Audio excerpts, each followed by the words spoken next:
عظمت دائرۃ الوجود صاحب لواء الحمد والمقام المحمود ابی القاسم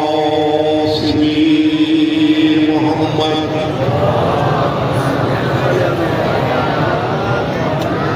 وآلہ طیبین الطاہرین المعصومین المظلومین الذین عذب اللہ عنہم الرجس وطہرہم تطہیرا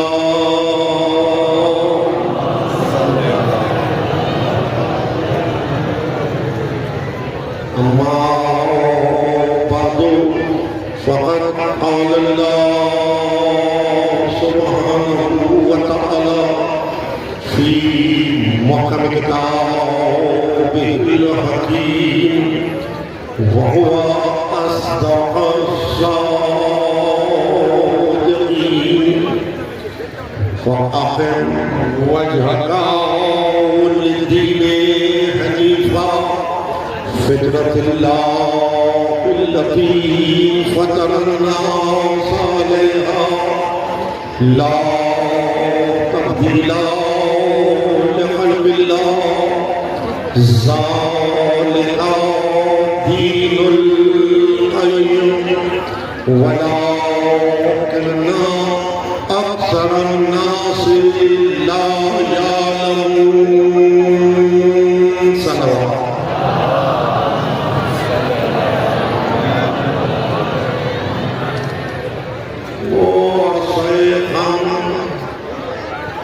جو ہلال محرم کے آسمان پہ نمودار ہونے کے ساتھ شروع ہوا وہ آج اختتام بن جائے۔ عزا کا کوئی دن مختص نہیں ہے، عزا زندگی کے ساتھ ساتھ ہے، عزا سانس کی آمد و رفت کے ساتھ ساتھ ہے۔ خیمے سے حسین رخصت ہو رہے ہیں، خیمے سے حسین رخصت ہو رہے ہیں۔ علی ابن الحسین کے بازو کو تھام کے کیا کہا؟ میرے چاہنے والوں کو میرا سلام کہنا، میرے چاہنے والوں کو میرا سلام کہنا۔ عزیزوں، سلام کا کرنا مستحب اور جواب کا دینا واجب ہے، جواب کا دینا واجب ہے۔ آپ اس سلام کے جواب کو دے رہے ہیں، آپ عمل واجب کو قرار دے رہے ہیں، آپ عمل واجب کو قرار دے رہے ہیں۔ سید الشہداء نے دوسری بات یہ کی کہ جب بھی میرے چاہنے والوں سے کہنا، جب بھی ٹھنڈا پانی پیئیں تو میری پیاس کو یاد کریں، میری پیاس کو یاد کریں۔ پانی ضرورت حیات ہے، پانی ضرورت حیات ہے۔ صبح و مساء میں انسان 5 مرتبہ تو کاسہ آب ہاتھ میں لیتا ہے، اور جب کاسہ آب ہاتھ میں لو اور حسین کہو تو حسین تم میں سے گزر جائے، اور قلب مستر ہو تو آنکھوں سے اشکوں کا سیل رواں ہو جائے۔ تو عزیزوں، حسین نے اپنے محبوں کو چلتا پھرتا عزا خانہ بنا دیا، حسین نے اپنے محبوں کو چلتا پھرتا عزا خانہ بنا دیا۔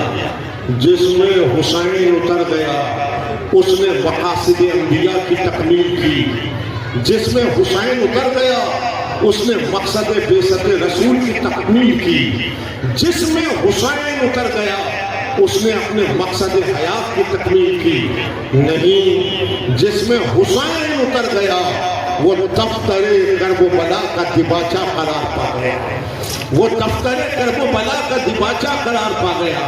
حسین مقاصد انبیاء کی تکمیل کے لیے کربلا آئے، حسین مقصد بعثت رسول کی تکمیل کے لیے کربلا آئے، حسین مقصد حیات انسان کی تکمیل کے لیے کربلا آئے۔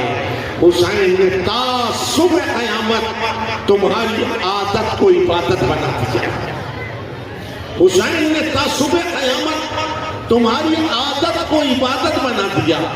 عزیزاں، خیمے سے رخصت ہو رہے ہیں اور علی ابن الحسین کے بازو کو تھام کر سورہ الحمد کو تلاوت کیا، سورہ الحمد کو تلاوت کیا۔ بیمار نے غش سے آنکھ کھولی، یہ روایت کا کلمہ ہے، لیکن سنو، میں نے پھر تفصیل گفتگو کرتے ہوئے کہا کہ یہ راہ تدبیر ہے۔ معصوم بیمار نہیں ہوتا، معصوم کی بیماری امت کے لیے شفا اور حیات ہوتی ہے، معصوم کی بیماری امت کے لیے شفا و حیات ہوتی ہے۔ اس رمز کو واہ کرنا تھا کہ یہ سورہ جب زبان پر آئے تو انسان کی نیند بیداری میں بدل جاتی ہے، انسان کی غفلت شعور میں بدل جاتی ہے۔ نماز پنجانہ میں کسی بھی فقہی مصلی پہ آپ کھڑے ہوں لیکن سورہ الحمد کو تلاوت کرتے ہیں، واجب ہے، واجب ہے۔ تو اب اس کے رمز کو حسین نے خیمے سے رخصت ہوتے ہوئے بتایا کہ جب یہ سورہ زبان پر آئے تو غفلت نفس شعور میں بدل جائے، اور غفلت نفس جب شعور میں بدل جائے تو تمہارا یہ عمل عادت نہ رہے، عبادت بن جائے، تمہارا یہ عمل عادت نہ رہے، عبادت بن جائے۔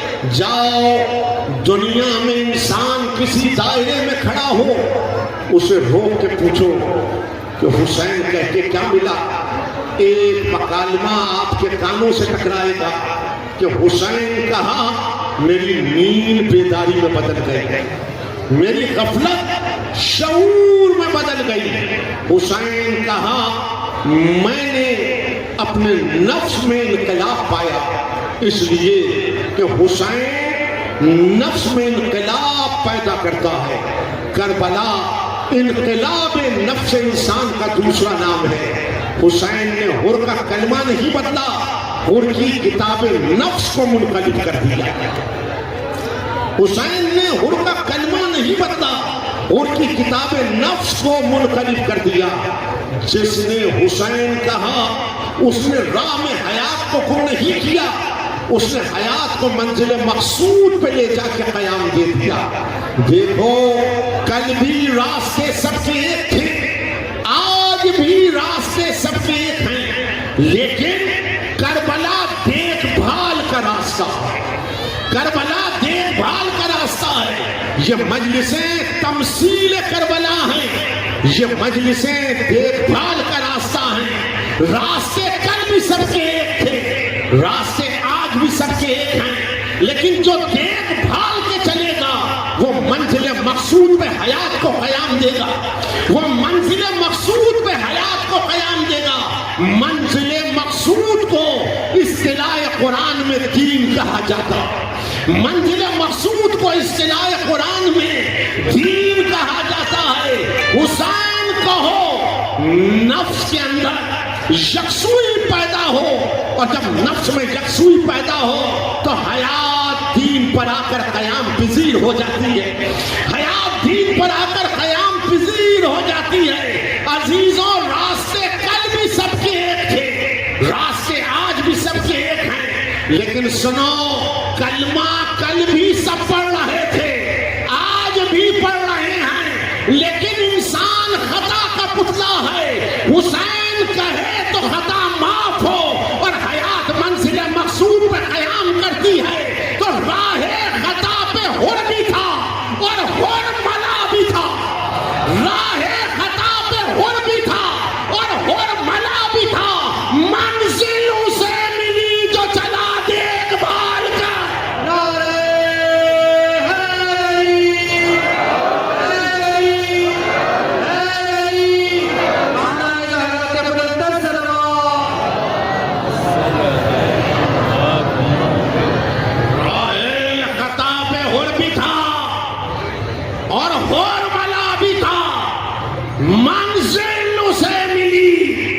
جو چلا دیکھ بھال کر، دیکھو آئندہ برستا اگر کوئی بازو تھام کے پوچھے کہ مجلس کسے کہتے ہیں تو اسے سمجھاؤ مجلس عزاداری ماتم نوحہ دیکھ بھال کا راستہ ہے.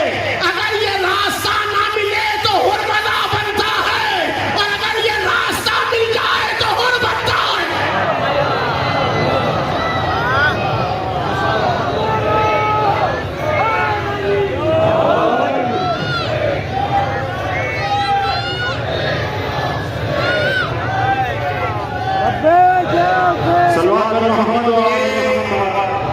آپ کا اتنا سکون سے اس نعرے کا جواب دینا یہ بتا رہا ہے کہ اس نعرے کا جواب دینے کے لیے بھی عہد کرنا پڑتا ہے. جسے حسین کی راہ قیام پر حیات کو قیام دینا ہے، وہ ہاتھ بلند کر کے کہے گا لبیک یا حسین، لبیک یا حسین، لبیک یا حسین، لبیک یا حسین، لبیک یا حسین. امام حسین کی خوشبو کی لہر میں در سلام.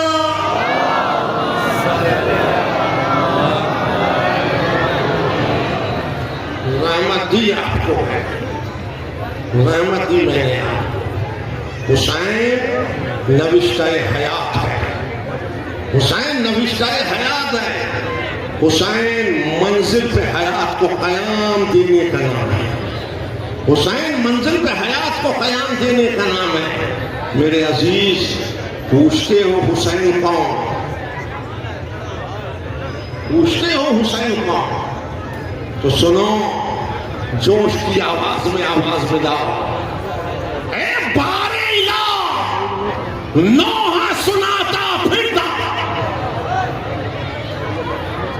اے بارے الہ نوحہ سناتا پھرتا، تا روز جزا عشق بہاتا پھرتا،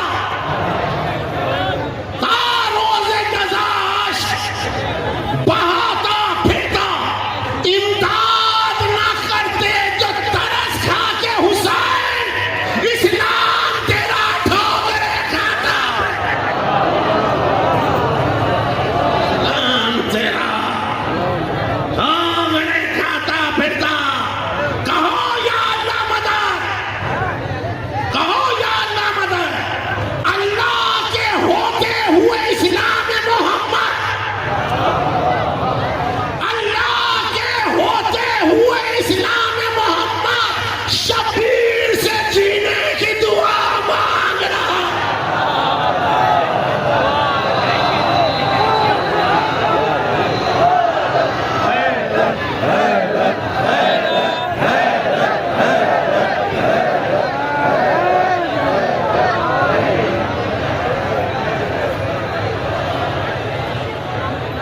شبیر سے جینے کی دعا مانگ رہا ہے. آخری مکالمہ سنو. 10 دن میں نے صرف کیے اسلام میں تفکر کی راہیں. ہم کسی پہ معترض نہیں، ہر ایک اپنی فکر کے مطابق کلام کرتا، ہر ایک اپنی فکر کے مطابق کلام کرتا ہے. وہ حضرت جوہر ہیں کہ جنہوں نے کہا کہ قتل حسین اصل میں مرگ یزید ہے. یہ ان کی فکر ہے. قتل حسین اصل میں مرگ یزید ہے، اسلام زندہ ہوتا ہے بس کربلا کے بعد. لیکن سنو، فکر یہ فرش حرارت دیتا ہے، فکر کو بلند کرتا ہے. آل رضا مرحوم نے آگے بڑھ کے کہا، وہ جوہر ہے مولانا محمد علی جوہر، قتل حسین اصل میں مرگ یزید ہے، اسلام زندہ ہوتا ہے ہر کربلا کے بعد. لوگوں نے ذات پیدا کر کے کہا بس کربلا کے بعد. آل رضا مرحوم نے کہا اسلام سرخ رو تو ہوا ہر بلا کے بعد.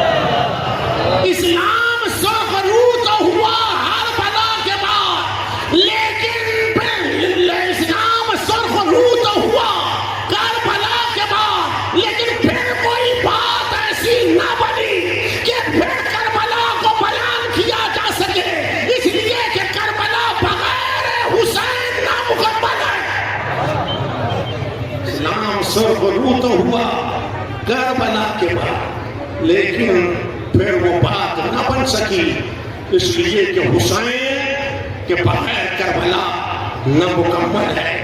جہاں حسین وہاں کربلا، جہاں حسین وہاں کربلا ہے۔ اور عزیزان گرامی، آخری منزل کے اوپر جب گفتگو پہنچ رہی ہے تو حسین کہہ کر ہم دنیا سے کچھ لیتے نہیں، حسین کہہ کر ہم دنیا سے کچھ لیتے نہیں، دیتے ہیں، دیتے ہیں۔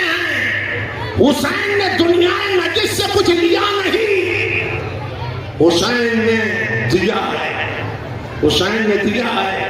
جو حسین کہتے ہیں وہ سر دے کے بھی سر بلند رہتے ہیں، جو حسین کہتے ہیں وہ سر دے کے بھی سر بلند رہتے ہیں۔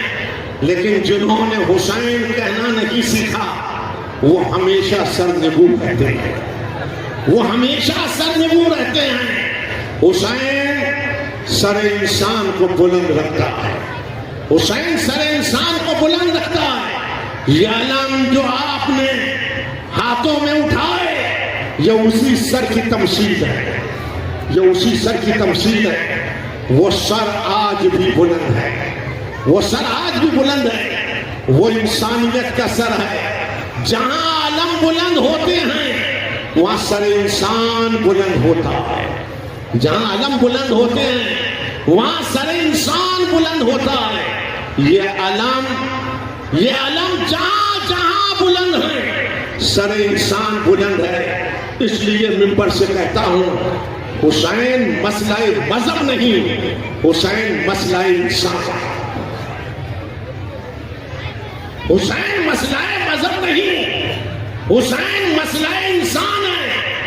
تم اپنی اپنی کیفیات کے مطابق مقصد حسین کو بیان کرتے ہو، تم اپنی اپنی کیفیات نفس کے مطابق مقصد حسین کو بیان کرتے ہو۔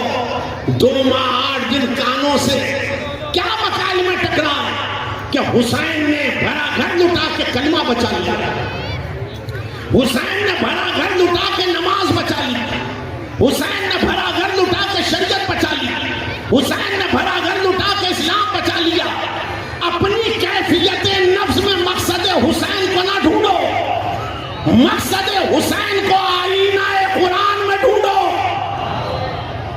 مقصد حسین کو آئینہ قرآن میں ڈھونڈو۔ جب ہر بات قرآن میں ڈھونڈ رہے ہو تو مقصد حسین کو آئینہ قرآن میں کیوں نہیں ڈھونڈتے؟ دیکھو جا کے پڑھو، سورہ مومنون کا 71واں مقام ہے، وَلَوْ اتَّبَعَ الْحَقُّ أَهْوَاءَهُمْ لَفَسَدَتِ السَّمَاوَاتُ وَالْأَرْضُ وَمَنْ فِيهِنَّ۔ اگر حق پیروی خواہش نفس کر لیتا تو آسمانوں اور زمینوں میں جو کچھ بھی ہے وہ سب تہو بالا ہو جاتا، وہ سب تہو بالا ہو جاتا، نظام عالمی تہو بالا ہو جاتا، قیامت وقوع پذیر ہو جاتی۔ تو عزیزوں انکار بیعت کر کر حسین نے فقط کلمہ و شریعت و اسلام مسلمان نہیں بچایا، انکار بیعت کر کر حسین نے نظام عالمی بچایا ہے۔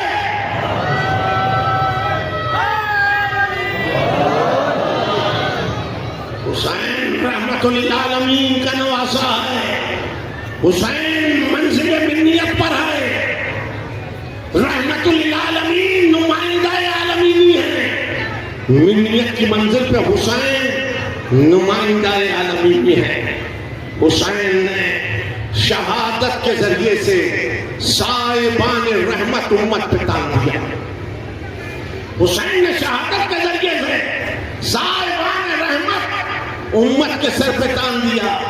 جب تک اس شہادت کا تذکرہ ہے امت امان میں رہے گی، جب تک اس شہادت کا تذکرہ ہے امت امان میں رہے گی۔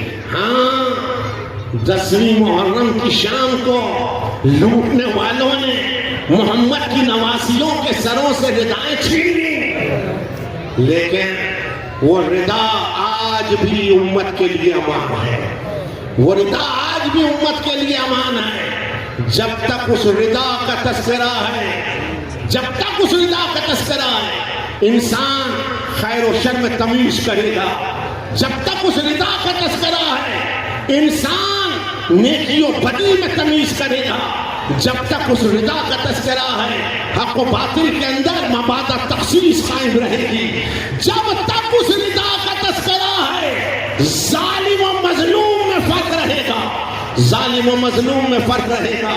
علی کی بیٹی کی بارگاہ میں سلام، علی کی بیٹی کی بارگاہ میں سلام۔ ہاں کنبہ تو کربلا میں، کنبہ تو کربلا میں شہادت کے مقام کو پاک ہے، شہادت کے مقام کو پاک ہے، اپنے فریضے کو ادا کر کر تا صبح قیامت صحرا کے اندر ایسے سویا کہ صحرا کو جنت نظیر بنا دیا۔ لیکن علی کی بیٹی جہاں سے چلی تھی وہی لوٹ کر آئی، جہاں سے چلی تھی وہی لوٹ کر آئی۔ وہ قافلہ جو مدینے سے چلا تھا وہ مدینے لوٹ کر آیا، علی کی بیٹی کی معیت میں آیا، اور ایک منزل آئی جہاں بہن نے بہن کے بازو کو تھام کے کہا کہ بہن ہواؤں کی خنک ٹھنڈک یہ بتا رہی ہے کہ جد کا مدینہ آ گیا، جد کا مدینہ آ گیا۔ تو شہزادی زینب نے ستون محمل پہ ہاتھ مارا، آواز دی، زین و لبا کو آواز دی کہ سید سجاد کیا مدینہ آ گیا؟ کہاں پھوپھی اماں سرحد مدینہ شروع ہونے کو ہے، سرحد مدینہ شروع ہونے کو ہے۔ کہنے لگی بشیر کو میرے ناقے کے قریب بلاؤ، بشیر کے کاندھے پہ شال عزا ڈال دو، بشیر کے ہاتھوں میں سیاہ علم دو، ناقے بٹھاؤ، بشیر سے کہو جا کے مدینے میں خبر کر دے، جا کے مدینے میں خبر کر دے کہ علی کی بیٹیاں بھرے گھر کو لٹا کے آ رہی ہے، علی کی بیٹیاں بھرے گھر کو لٹا کے آ رہی ہے۔ عزیزوں بشیر صدا دیتا چلا، مدینے والوں مدینہ رہنے کے قابل نہ رہا، مدینے والوں محمد کی نواسیاں جنگل میں بھرا گھر لٹا کے آ رہی ہے، جنگل میں بھرا گھر لٹا کے آ رہی ہے۔ بشیر کہتا جب میں صدا دے رہا تھا بچوں نے میری راہ روکی، راہ روک کے کہنے لگے صدا دینے والے اتنا تو بتا محمد و ابراہیم آ گئے، اونو محمد آ گئے، قاسم ابن حسن آ گئے۔ بشیر کہتا ہے میں نے سروں پہ ہاتھ رکھ کے کہا قافلہ مدینے کے باہر رکا ہے، سب استقبال کو جاتے ہیں تم بھی چلو۔ جوانوں نے راہ روکی، کہا صدا دینے والے اتنا بتا علی اکبر آ گئے، علی اکبر آ گئے، عباس دلاور آ گئے۔ بشیر کہتا ہے میں نے جوانوں سے بھی یہی کہا کہ قافلہ مدینے کے باہر رکا ہے، سب استقبال کو جاتے ہیں تم بھی چلو۔ بشیر کہتا ہے قیامت سی قیامت تھی جب میں محلہ بنی ہاشم میں پہنچا، میں صدا دے رہا تھا، میں نے دیکھا ایک ضعیفہ عصا کا سہارا لیے دیہڑی پر آئی، ایک ضعیفہ عصا کا سہارا لیے دیہڑی پر آئی، میری راہ کو روک کے کہا صدا دینے والے بس اتنا بتا میرے بابا حسین آ گئے۔ بشیر کہتا ہے میں کچھ کہہ نہ سکا، بس اتنا کہا بی بی تیرا کنبہ مدینے کے باہر رکا ہے، سب استقبال کو جاتے ہیں آپ بھی چلیے۔ بشیر کہتا ہے آگے آگے دو بیویاں چلی، ایک نے ایک کا بازو تھاما ہوا تھا، اور یہ اہل مدینہ کا قافلہ جب آل محمد کے قافلے کے قریب آیا تو زین و لبا کمر کو تھام کے کھڑے ہوئے، زین و لبا کمر کو تھام کے کھڑے ہوئے، چند قدم آگے بڑھائے اور جھکتے ہوئے کہا دادی اماں سلام لو۔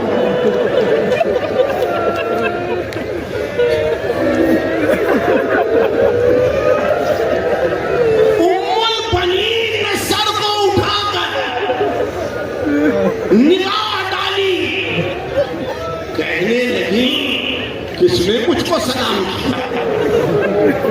کس نے مجھ کو سلام کیا؟ زین العبا نے سر جھکا کے کہا دادی اماں پہچانا نہیں، دادی اماں پہچانا نہیں، میں علی ابن الحسین، میں علی ابن الحسین۔ دونوں ہاتھوں کو بلند کرتے ہوئے کہا شہزادے 22 برس کا سن ہے، شہزادے 22 برس کا سن ہے، جوانی میں پیری آ گئی،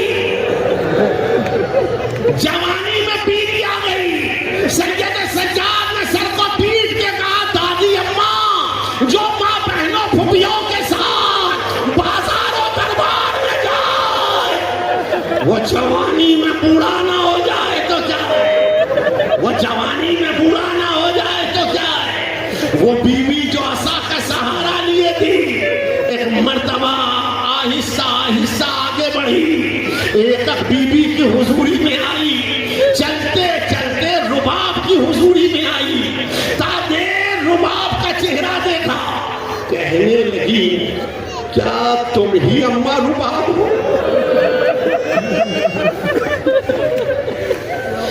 رباب نے سورا کو مخاطب کر کے کہا بیٹا اچھا ہوا جو تم نے نہیں پہچانا، ہم تو بازاروں میں دعا کرتے چلے گئے کہ کوئی نہ پہچانے محمد کا گھرانہ جا رہا ہے، کوئی نہ پہچانے کہ محمد مصطفیٰ کا گھرانہ جا رہا ہے۔ کہنے لگی ہاں میں ہی رباب ہوں، ہاں میں ہی رباب ہوں، اور سغرا کو مخاطب کر کے کہا بیٹا ڈھونڈ کیا رہی ہے؟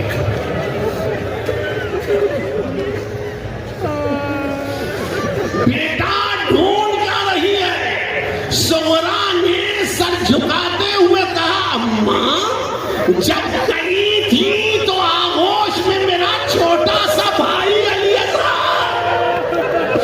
اماں وہ نظر نہیں آتا، ہائے علی اصغر کہہ کے رباب کھڑی ہوئی، سغرا کے گلے میں بانہیں ڈال دی، کہنے لگی سغرا تیرے علی اصغر کو تو نہ لا سکی لیکن ہاں علی اصغر کے جھولے کی جلی ہوئی لکڑیاں لائیاں، علی اصغر کا لہو بھرا شدوغا لایا،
لیکن ایک دن ایسا بھی آیا کہ جب عبداللہ بن جعفر طیار امام علی ابن الحسین کی حضوری میں آئے، کہنے لگے اپنی پھوپھی سے کہیں کچھ دیر کو اپنے گھر بھی آئیں، کچھ دیر کو اپنے گھر بھی آئیں۔ زین العبان نے پھوپھی کو پیغام دیا اور عزیزوں شہزادی بھائی کے گھر سے اپنے گھر میں جب آئی تو صحن خانہ تک تو چل کے آئی، لیکن پھر قدموں سے چلا نہ گیا تو صحن میں آ کر بیٹھ گئی، صحن میں آ کر بیٹھ گئی۔ نالا و شیون بلند تھا۔ عبداللہ بن جعفر طیار حجرے سے باہر آئے اور یہ کہتے ہوئے آئے، یہ کون بی بی میرے گھر میں نالا و شیون کر رہی ہے؟ یہ کون بی بی میرے گھر میں نالا و شیون کر رہی ہے؟ سر کو جھکائے کہا، عبداللہ تم نے نہیں پہچانا، عبداللہ تم نے نہیں پہچانا، میں تو دعا کر رہی تھی کہ کوئی نہ پہچانے، محمد کی نواسی جا رہی ہے، علی کی بیٹی جا رہی ہے۔ عبداللہ نے قدم آگے بڑھائے، شہزادی نے عبداللہ کو مخاطب کرتے ہوئے کہا، عبداللہ کیوں یاد کیا؟ عبداللہ کیوں یاد کیا؟